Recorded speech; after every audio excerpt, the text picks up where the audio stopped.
This program is brought to you by thepodcastfactory.com. How would you like to get more customers, make more profits, and have bigger breakthroughs? Get Doberman Dan's Profit Boosting Breakthroughs. Normally, this would cost you $98 per month, but right now, for listening to this show, he's giving you a free copy of his Doberman Dan letter. All you have to do is go to DobermanDan.com and sign up to get your free copy now.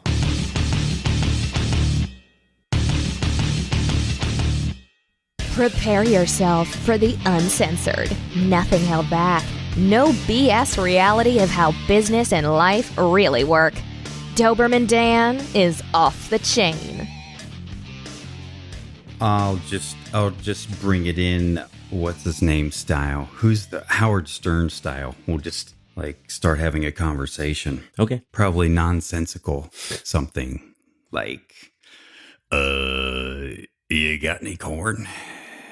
I used to love the Letterman show back in the day when it was on NBC. And this probably goes back 30 years. They come back from commercial and he looks into the camera and says, you got any corn? You got any corn? Really? And then he just goes on and does his thing like there's no relevance whatsoever. And I thought that was so funny. It stuck with me for 30 years. So that has nothing to do with the show today, Jonathan. Actually, if I were to title this, I think I'd call it, If You Can't Afford to Lose It, Don't Do It. All right. Although I might change that by the time you hit the publish button on this one. I might change it if I can find something that rhymes with lose it. Like do it doesn't really rhyme with lose it. So here's what I'm talking about, if you care to know. Yes, please. Business is tough, period. Anybody who tells you otherwise is probably lying, or they really have no experience and they're just speaking as a Pollyanna. They're life coaching. I'm telling you. Yeah, exactly. They're a life coach. They're a 23-year-old life coach. And they tell you, oh, business isn't tough. I'm telling you, 30 years in this stuff, business is tough. You want to know what's tougher? What's that? Startups are tougher. So, I mean, just running a business, I'm preaching to the choir. Just running a business is tough. It's never smooth sailing. I always expected every business, when I get to a certain level, it'll be, now I can turn off ludicrous speed. I love obscure movie references. I can turn off ludicrous speed and coast now. And now life will be, all rainbows and leprechauns and unicorns that shit multicolored ice cream. But Neapolitan. Neapolitan ice cream. But it was never that way for me. I don't see it that way for anybody, for nobody I know in business, probably because you either growing or you dying. There ain't no coasting.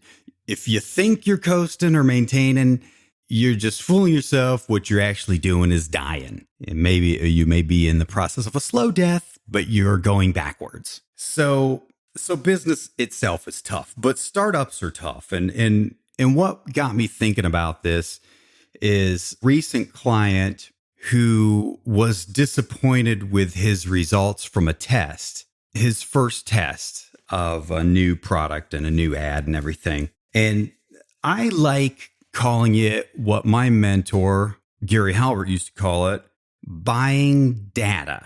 So you're not running a test, you're buying data. In other words, you're just spending money to test various things, test the market to see if there's a actual desire to buy what you're trying to sell, test your offer, test your copy, test the media you choose to use. And as a result of that, you're going to get data. It may be data that's a big fat zero. And then you got to figure out, well, which was it? The market doesn't want to buy my thing, or is it my copy? Did I use the wrong media? Is there a media to market mismatch? Like trying to use the internet to sell to seniors, Or, what is it? Does my offer suck? Does my price point suck? Either way, it's buying data. And I think that's the way we as entrepreneurs should reframe it, whether we're launching a startup or whether we're just launching a new project or a new product, is buying data. Because I'm going to go back to my title. If you can't afford to lose it, don't do it. Now, I've not always taken my own advice there. No. But if you're down to your last $1,000, and if you lose that $1,000, you can't pay the mortgage, or your kids are now going to have to go out and sell their plasma or pick up cans in the street so you guys can eat ramen noodles or whatever, then you can't afford to run your test. You can't afford to launch your startup. Again, listen to what I say, not what I do. Because in the past, I've done exactly that. When I had $1,000 that I could not afford to lose, I often would run a test. And that's gambling, my dear listener. That is gambling. That is not business. That is not marketing. That's not a test. That's gambling. And when things don't go your way and you lose that money, well, now you're up a creek without a paddle. Because here's the thing. You know what I'm going to start doing, Jonathan? I've always kind of thought of myself as a champion of entrepreneurship and cheerleader for people wanting to break free of being an employee and do their own thing. I've always considered myself a cheerleader for that and teaching people how to do that. I'm the proverbial bootstrap entrepreneur, the kitchen table entrepreneur. And I do a lot of teaching about that. And I want to be an encourager, but these days I'm thinking about being the opposite and being a discourager, or at least doing everything I can to make sure people understand the reality of this. Okay, so 30 years as a serial entrepreneur now, and 22 years as a direct response guy and direct response copywriter, and now A-list copywriter. And I'm going to tell you, how about that? From the small kitchen table entrepreneur startups to the big 800-pound gorillas, the agoras of the world, the path from point A to point B is never straight. Very rarely, extremely rarely, do I see somebody launch something and just right off the bat, all the planets align and it's a home run right off the bat. Not even one of my most beloved clients, Agora, specifically Agora Financial, the best marketers in the world who hire the best copywriters in the world. They've got the best media buyers in the world. They get the best everything. I mean, everybody on that entire team, the people who answer the phone, the people who do customer service, their editorial people, best in the world. Even they don't, very rarely, extremely rarely, do they hit it out of the park. And they go by this mantra, if you want to call it that. If you can't afford to lose it, don't do it. They look at it as buying data when they launch something. Because, like I said, it ain't from point A, you launch your doohickey, risk your last few $1,000, and woohoo, you've got a major home run hit. It's like the path from point A to point B involves you making a hell of a lot of mistakes and in doing a lot of things wrong and doing a whole bunch of stuff that doesn't work in order to find the stuff that does work. That is the process. From the small kitchen table entrepreneur to the big 800-pound gorilla best marketers in the world, that is the path. So if you think you're going to launch your deal and have a home run right from the beginning, I think that borders on being delusional. Go ahead and expect that. I mean, I always do, just the eternal optimist. I can't help myself. And that's probably why I've been really stupid in the past and have gambled money on stuff like this that I shouldn't have gambled because, and I'm going to repeat myself, because I used to work at the Department of Redundancy Department.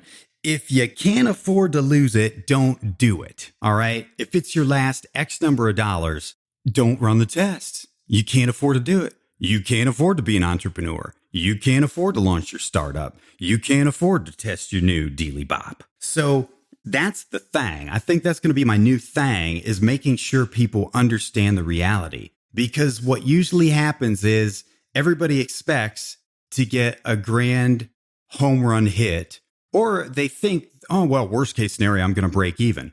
Well, I hope that happens, but hardly ever. So don't be delusional, be prepared for reality. And by the way, this worst case scenario, I break even. You know what? In most cases, that's the best case scenario. And I'm going to tell you why, dear friend. Because so here was the advice back in the day when I started in this direct response thing. The advice was, don't go broad, don't go mass market. It's just too expensive to reach at. Pick a niche you can reach affordably. Well, guess what? That was possible when I started in direct response 22 years ago. Pretty much not so much now. You want to know why, my dear listener? Because, as recently reported in Ad Age magazine, online advertising dollars are just flooding in like never before. People are buying online advertising like crazy. Everybody, from the small corner store to the big major Fortune 500, Fortune 100 players. In fact, the amount of money spent on online advertising has now, for the first time ever, well, at least in 2016, for the first time ever, surpassed TV advertising. Wow. So what's that mean for the small business owner or the small online business owner? You're fucked. Or pretty much so. Exactly. And the guy who wants to launch his kitchen table business online, yeah, it means your ad costs are skyrocketing. And now you're competing. It depends on your product and your market, but you might be competing against a Fortune 100 company.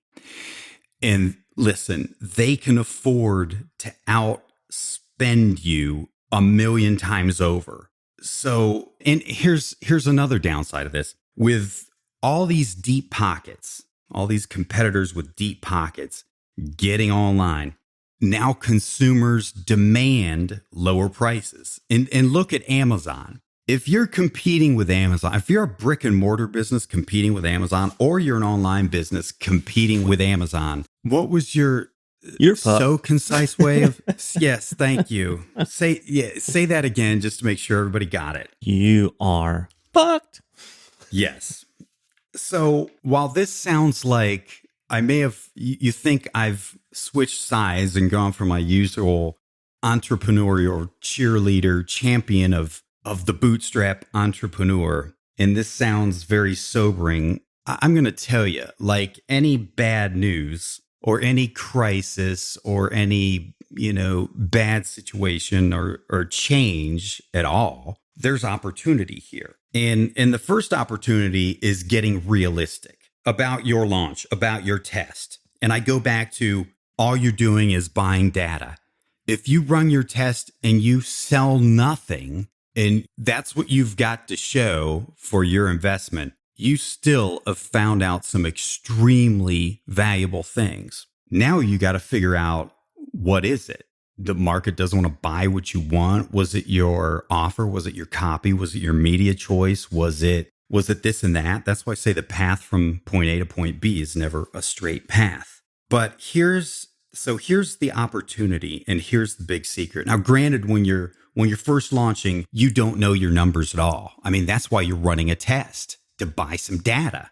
But once you know your numbers, it's all about the back end.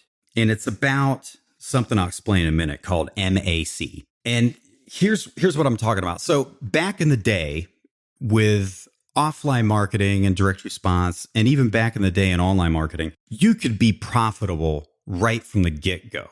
My first supplement business, I had a magazine space ad that every time I ran that thing for almost 3 years, in every publication I ran in, I was running in like 6 or 7 different magazines back then. The worst it ever pulled was a 3-to-1 return on ad spend. In certain magazines, it was 6-to-1. Wow. So I was profitable right from the front end. Same thing with online. When I first launched online selling information products and supplements in 1996. Makes me gosh darn frickin' internet marketing pioneer, dagnabbit. Granddaddy. Back then, yeah, thank you very much. You kids get off my lawn. Back then, you could break even on the front end. But thanks to all those things I just told you, now you're competing against the deepest pockets in the world. The bootstrap entrepreneur is now competing against the Fortune 100 company online, or the Amazon, soon to be the Fortune 1 company. Yeah. My God, they're going to own the world. Now, good luck with that. And if you can break even, you've just now darn near pulled off a miracle. Now, here's where the rookies don't get this. Why break even? In other words, you invest $1 to get a customer and you get $1 back. You're at zero. You've made nothing. The rookies don't get it at all. You don't make your money on the getting a customer. You don't make your money on the front end. It's all about the back end. That's why you got to know your numbers. And Agora Financial, who I mentioned earlier, these guys know these numbers to the penny, and they know their MAC number, which stands for maximum allowable cost. So they know on average within X number of months, they're going to get X number of dollars back from each customer. And it varies depending upon each of their front end products, but they know all those numbers. So therefore, one of the biggest reasons they're so successful, and they've gone from 50 million a year just a couple years ago. Now this year they're going to surpass 150 million. So in 2 years, they'll more than triple. And one of the biggest reasons why is because they know their numbers and they understand the back end, and they understand that these days it's damn near impossible to even break even on your front end acquisition online using online media. So they know their maximum allowable cost. They know that for certain publications, for certain front ends, they can spend $250 to get a $49 sale because they know after so many months, they're going to get, they know exactly what point, like if they go $200 negative to get a customer, they know in X number of weeks or months, they're going to make that $200 back. Then they're at break even. Then they can make money. And they do that, my revered listener, by selling more products. Dun da da da. Brilliant strategy, huh? It's called the back end, my friend, and that is where you make your money. And so here's the case study with Agora Financial. Prior to 2007, approximately, they could make the old model work, which is offer something for free, get opt-ins, and then email the crap out of those opt-ins to finally get a front-end customer, usually with a publication. But they have not done that for 7 years. They have totally switched over to my JSTDT model, which stands for just sell the damn thing. And because they figured out, first of all, a freebie opt-in person is damn near worthless nowadays because of all these things, rising ad costs, because free now is just prolific. It's everywhere on the internet. And when there's an overabundance of anything, its worth drops to eventually what its real worth is, which is zero for all you Keynesians who are listening who haven't figured that out. But they know their numbers because they know they can afford to go negative. So I'm trying to find a balance between cheerleader and champion of getting people into entrepreneurship, but balancing it out with this sobering news. If you have to gamble away your last few $1,000s on your test and you have to make that money back, or even worse, you have to make a profit, well, let me repeat the title of this episode. If you can't afford to lose it, don't do it. Drop the mic. Drop them. I did all that in one breath, Jonathan. I noticed. I didn't take one breath throughout that 21 minute and 18-second rant. I like it. So I guess that's a wrap for this time. And I'm not even going to ask you what's coming up next time. So Canine Crew, thank you for tuning in. Doberman Dan, thank you for dropping some knowledge on us. And we'll be back in your earbuds next time. You got any corn? Canine Crew, before you run off, I want to remind you, Doberman Dan has set up an off-the-chain hotline. Call in, tell us you love us. It's even better if you tell us you hate us. It doesn't matter what you say. All you have to do is call in, leave a message. The number is 321-424-6043. Again, off-the-chain hotline, 321-424-6043. Thanks for listening, and remember, if you want to create rivers of revenue from your existing customers, then the next thing you need to do is go to DobermanDan.com. He's giving away a free copy of his $98 per month Doberman Dan letter just for listening to the show. Go to DobermanDan.com now and sign up for your free issue. This is the podcastfactory.com.